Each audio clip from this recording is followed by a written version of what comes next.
Hey there, YouTube. Just a quick video today. I've been thinking a lot about the concept of a get home bag, a bag that you can keep in your car that would help you get back to your primary location, your house, your apartment, your place where your people and your resources are.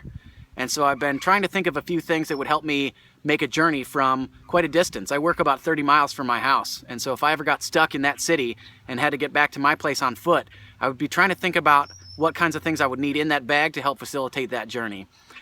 There's lots of different videos on what you should keep in a bug-out bag. I'm only really going to talk about the one that's been on my mind recently is your navigation ability. Can you follow a map from where you are back to your house?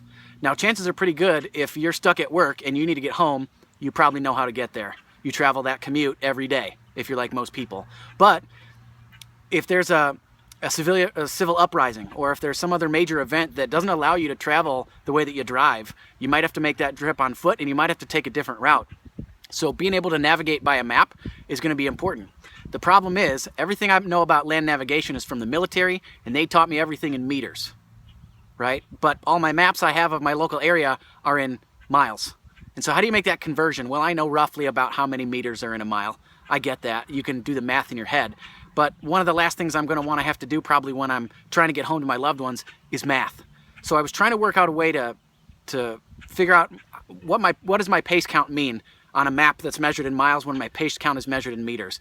And the idea was real simple. So stay with me and I'll show you what I came up with.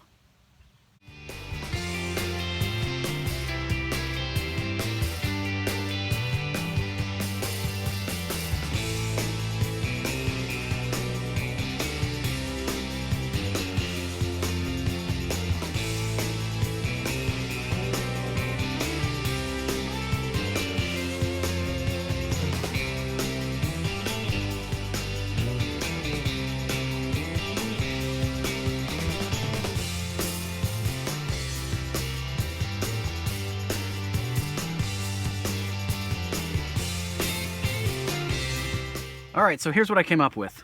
A lot of us have pace count beads like this.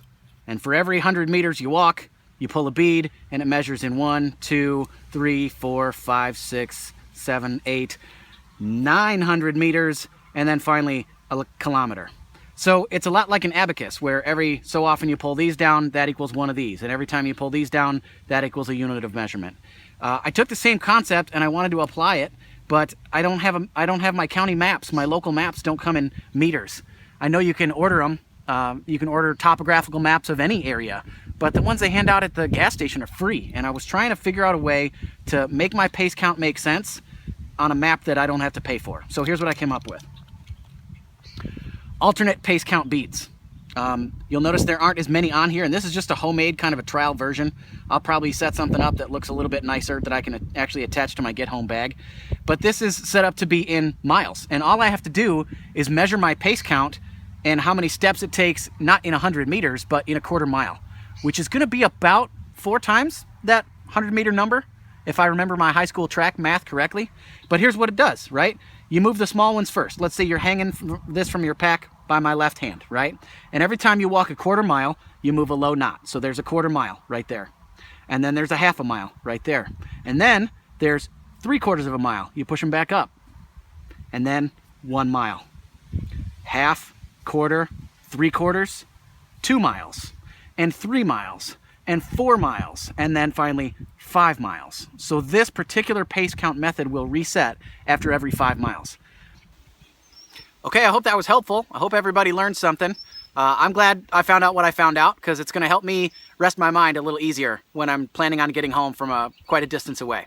So if you have any comments or questions or suggestions or helpful hints for everybody else who's watching, please leave them in the comments. I love to hear from the people who watch me. Until next time, thanks. Bye.